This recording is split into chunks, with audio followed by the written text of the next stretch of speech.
14h30, 15h30, l'heure du crime sur RTL. Jean-Alphonse Richard. On va parler des enfants. Ils ont été massacrés pire que des animaux. Et la façon dont ont été tués les enfants, la façon de préparer leur assassinat, c'est horrible. Ils sont restés 1 an sous la terre.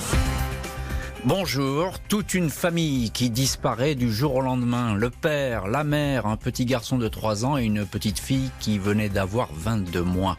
De quoi normalement inquiéter au plus haut point les autorités, mais pas dans le cas de la famille Davila. Pendant des mois, les disparus de Volpénil, une commune de Seine-et-Marne, ne vont intéresser personne. Il faudra toute l'obstination d'une femme, la grand-mère des petites victimes, Gilberte Crovisier. Vous allez entendre son témoignage aujourd'hui dans l'heure du crime pour que, enfin, police et justice se penchent sur cette affaire. Les enquêteurs vont alors découvrir l'une des plus sordides et des plus macabres machinations sur fond de magie noire, de cauchemars et de mensonges. La silhouette d'un homme dont tout le monde a peur va se dessiner et confirmer l'intuition de cette grand-mère, Gilberte Crovisier, qui appelait à l'aide, mais que personne ne voulait entendre. 14h30, 15h30, l'heure du crime sur RTL. Au programme aujourd'hui de l'heure du crime, les disparus de Volpénil, une commune de Seine-et-Marne, au début de l'automne 95. C'est toute une famille qui soudain ne donne plus aucune nouvelle. Personne n'a plus vu les Davila. Ce samedi 23 septembre 1995, Gilberte Crovisier est chez elle à Montreuil, la banlieue nord de Paris. Quelques jours de repos pour cette employée de la RATP, âgée alors de 44 ans. Le téléphone sonne dans l'appartement. C'est la mère de Donald, son gendre. Mamie Davila, comme on l'appelle, dit ne plus avoir de nouvelles de son fils ni de la petite famille. Elle s'inquiète. Gilberte lui répond qu'elle non plus n'a pas de nouvelles, mais jusque-là, elle ne s'est pas vraiment formalisée. Son gendre, Donald, 34 ans, guitariste, qui commence à se faire un petit nom, et sa fille, Stéphanie, 21 ans, mènent une vie d'artiste, bohème et décontractée, dans leur maison de fortune à Volpénil, non loin de Melun. Le couple est jeune, uni, insouciant, amoureux de leurs 2 enfants, Donald Junior, 3 ans, et Donatella, 22 mois. Gilberte se souvient que la dernière fois qu'elle a eu sa fille au bout du fil, c'était le 11 septembre, le jour de l'anniversaire de Donald. Les 2 femmes ont parlé de tout et de rien, des projets des uns et des autres, des enfants qui grandissent. Stéphanie ne lui a rien dit de troublant. Gilberte a ensuite essayé de joindre sa fille samedi 16 septembre, mais sans succès, elle est tombée sur le répondeur. Soudain anxieuse, Gilberte contacte la gendarmerie puis le commissariat de Melun. Un policier se rend sur place, mais il ne constate rien de spécial. Une maison vide, bien rangée, aucune trace d'effraction, rien de suspect. Lundi 25 septembre 1995, toujours aucune nouvelle de la famille. À 9h du matin, Gilberte Crovisier prend donc le RERD direction Melun et Volpénil.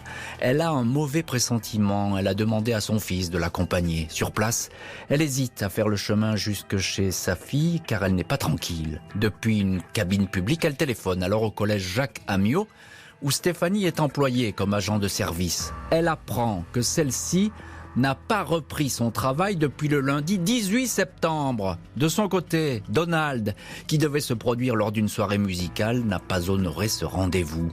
Rien qui ne ressemble à ce couple qui aime certes faire la fête, mais pas au point de perdre pied et de tout lâcher. En début d'après-midi, Gilberte, accompagnée de son fils et de sa nièce, se rendent à la maison de Donald et Stéphanie, 119 bis, rue Albert Rogier, à Volpénil. Le couple vit dans ce cabanon depuis 3 ou 4 ans. La maison près de la Seine et d'une usine était à l'abandon, sans propriétaire. Quand ils ont décidé d'y vivre, la mairie a toléré cette installation. Le couple a entrepris des travaux, puis sont nés ici les 2 enfants. Gilberte Crovisier découvre une maison silencieuse posée au bout d'un carré de verdure. Les 2 voitures de sa fille et de son gendre sont là. La demeure est fermée et personne ne répond. Les visiteurs décident de casser un carreau pour entrer. Il n'y a personne. À l'intérieur, rien ne semble avoir bougé. Un détail interpelle encore plus que les autres Gilberte. Donald a laissé sur place sa guitare. Pourquoi aurait-il abandonné un instrument qui est son gagne-pain ? Gilberte va alors rendre visite à la seule personne qu'elle connaît, un dénommé Roland, le parrain de la petite Donatella, un Martiniquais comme toute la famille de Donald. Celui-ci raconte alors une curieuse histoire. Le couple se serait enfui à cause d'une affaire de drogue. Gilberte est incrédule et effrayée. Au commissariat de Melun, on lui a répondu que sa fille était majeure et que ses petits-enfants n'étaient pas en danger. La policière ne peut prendre ni plainte ni signalement. La seule solution, dit-elle, est d'aller à la préfecture pour remplir le formulaire RIF, recherche dans l'intérêt des familles. Les démarches successives auprès des autorités vont se heurter à des fins de non-recevoir.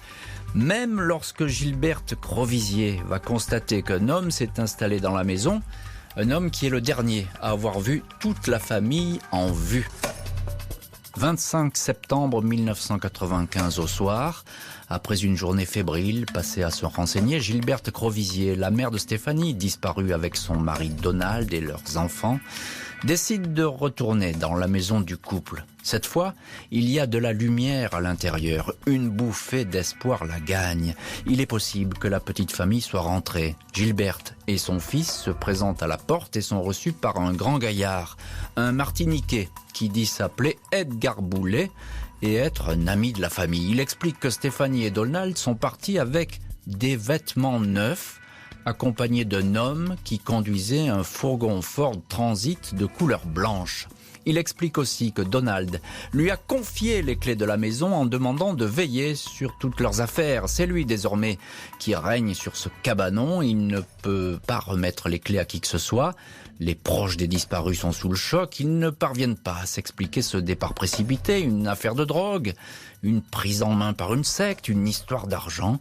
Gilberte Crovisier va jusqu'à imaginer que Donald a peut-être tué Stéphanie à l'issue d'une dispute et s'est enfui avec les enfants. Au lendemain de cette visite, mardi 26 septembre, Gilberte Crovisier, désemparée, écrit une longue lettre au procureur de la République de Melun. Elle lui fait part de ses doutes et indique clairement qu'elle pressent le pire. Il est précisé que 2 enfants en bas âge ont également disparu. Ce courrier n'obtiendra jamais aucune réponse, sera classé, oublié au tribunal de Melun. 27 septembre, la mère de Stéphanie se rend au commissariat de Montreuil. On lui communique un numéro de téléphone. Gilberte peut parler à un interlocuteur de la brigade des mineurs. En qualité de grand-mère, elle demande que soit lancée une recherche car elle a le droit de voir ses petits-enfants. La discussion tourne court, pas de suite. Les portes ne s'ouvrent pas du côté de la justice et de la police. Gilberte Crovisier tente alors de s'adresser à la presse locale, seul moyen pour elle de faire bouger les choses. On la reçoit, on l'écoute, mais l'affaire ici, aussi, demeure sans suite. 9 mois vont ainsi se dérouler sans que Gilberte Crovisier, livrée à elle-même, n'obtienne la moindre réponse. La grand-mère aura frappé en vain à toutes les portes. 22 juin 1996, elle est de retour à la maison de Volpénil. Elle constate alors que les 2 voitures ont disparu. Edgar Boulet est tranquillement installé dans la maison en train de regarder la télé. Il répond que les voitures pourrissaient et qu'il les a envoyées à la casse. Gilberte éprouve alors une sensation de malaise, pressant que cet homme a peut-être éliminé toute sa famille. 25 juin, Gilberte porte plainte à Bobigny pour vol de véhicule et disparition inquiétante de majeurs et de mineurs. Cette fois, la plainte est enregistrée et une enquête déclenchée. Boulet, un homme déjà connu pour violence conjugale, est entendu. Il est alors en détention pour conduite en état d'ivresse. Il répète l'histoire de la camionnette blanche. La juge d'instruction Isabelle Subra ordonne des fouilles. Boulet est présent. Il paraît décomposé quand il doit passer à l'arrière de la bicoque. Il y a là des traces brunâtres. Son propre sang, dit-il, suite à une blessure. Les fouilles ne donnent rien. Les policiers remarquent de petits pots de bébés entamés sur une fenêtre. Ils apprendront plus tard qu'il s'agissait d'un culte vaudou, une offrande faite aux enfants morts. Aucune trace de la famille Davila, mais la juge et les policiers tiennent un témoin, Edgar Boulet, qui a tout d'un suspect. Un témoignage capital va donner la clé du plus sordide des scénarios. Le 25 juillet 1996, une femme docteur qui officie dans ce département de Seine-et-Marne est convoquée à l'hôtel de police de Melun.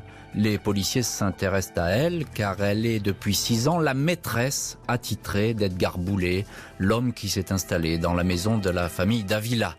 La témoin confirme la version de son amant. Le couple et leurs enfants sont tous partis le 16 septembre à bord d'une camionnette blanche. Les enquêteurs insistent. La doctoresse s'en mêle les pinceaux puis elle craque. Elle raconte que juste avant cette convocation au commissariat, elle a reçu de Boulet une lettre lui demandant de répéter mot pour mot ce qu'il a raconté. La lettre, une invitation à un faux témoignage, est miraculeusement retrouvée déchirée dans une poubelle publique. La maîtresse est réinterrogée en garde à vue.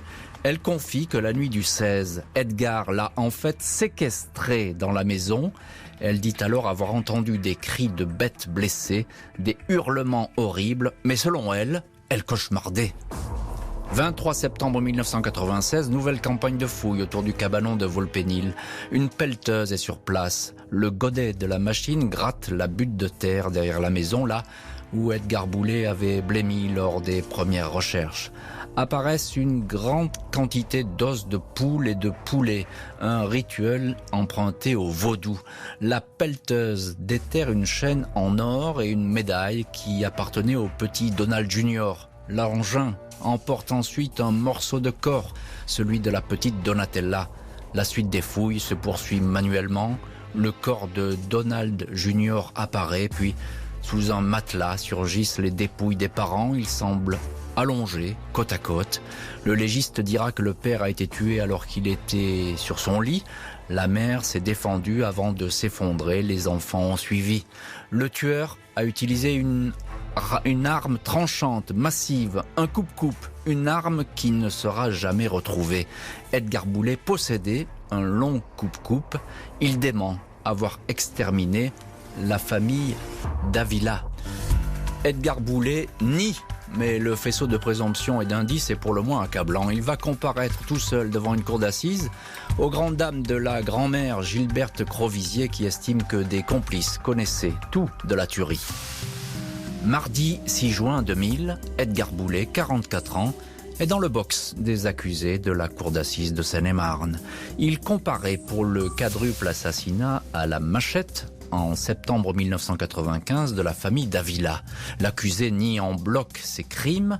Appelée à témoigner, la capitaine de police de Melun, Béatrice Mouras, est pourtant formelle. Tous les indices convergent vers cet homme. La policière raconte ainsi la découverte d'un calendrier de poche vierge, mais annoté d'une croix en face du nom Donald, le prénom du père de famille, à la date du 16 septembre 1995, date de la disparition de la famille. Il est aussi question des rites vaudous qui ont entouré les assassinats et dont les traces sont multiples. Les petits pots de nourriture disposés pour occuper les esprits des enfants disparus. L'appel aussi à un prêtre vaudou haïtien absent à l'audience pour lui demander d'effacer quelque chose de mauvais qu'il avait fait. Et puis c'est coulé de sueur quand Boulet a été conduit sur le monticule de terre. Edgar Boulet dément. Gilberte Crovisier, la grand-mère, sans qui l'enquête n'aurait jamais été déclenchée, regrette qu'il soit tout seul. Selon elle, d'autres personnes étaient au courant, parmi lesquelles la femme médecin qui était la maîtresse du Martiniquais. Elle n'est pas dans le box des accusés, mais elle est tout de même appelée à témoigner. La doctoresse dément ses premières déclarations, à savoir les cris terribles qu'elle avait entendus dans la nuit du 16 au 17 septembre, alors qu'elle était dans la maison. « Je ne sais pas comment j'ai pu dire des choses aussi invraisemblables », affirme-t-elle. Son témoignage tourne court. Les ex-4 petites amies de Boulet décrivent en revanche un homme ultra-violent. L'une d'elles a eu le foie éclaté sous les coups. Elle dira « Il fracassait les femmes ». Le 16 juin, Edgar Boulet est condamné à la perpétuité sans peine de sûreté. La perpétuité donc pour le violent Edgar Boulet. La grand-mère Gilberte Crovisier considère ce jugement incomplet. Elle va donc continuer à se battre pour que tous ceux qui savaient soient jugés. En premier lieu, la doctoresse et amante de l'assassin. 3 mois après la condamnation à la perpétuité de Edgar Boulet, Gilberte Crovizier, la grand-mère, organise un sit-in à Melun pour attirer à nouveau l'attention sur le dossier. Les autres protagonistes de ce carnage sont passés à travers les mailles du filet percé de la justice. Les complices doivent payer, mes enfants ne reposeront pas en paix avant, déclare-t-elle. La grand-mère va s'attacher à poursuivre aussi loin qu'elle le peut la doctoresse et amante d'Edgar Boulet, une femme qui, selon elle, était au courant du massacre. Gilberte Crovizier vient donc témoigner lorsque la médecin est jugée en correctionnelle à Paris pour le seul chef de poursuite retenu dans cette affaire, la destruction de preuves, à savoir 2 lettres de Boulet. Relaxée à un premier procès, elle écope de 6 mois de prison, dont 3 avec sursis en appel. En 2003, elle est suspendue par l'ordre des médecins pendant 2 ans. Gilberte Crovizier saisira encore la Cour de cassation pour faire juger la médecin et 2 autres personnes pour complicité de meurtre. Elle se tournera enfin devant la Cour européenne de justice pour protester contre l'effacement de la condamnation de la doctoresse après l'amnistie entraînée par l'élection de Jacques Chirac en 2002. J'irai jusqu'au bout, explique la grand-mère, parfois invitée à témoigner dans les écoles de formation de la police. Jusqu'au bout, pas par vengeance, mais pour la justice. L'heure du crime, présenté par Jean-Alphonse Richard sur RTL.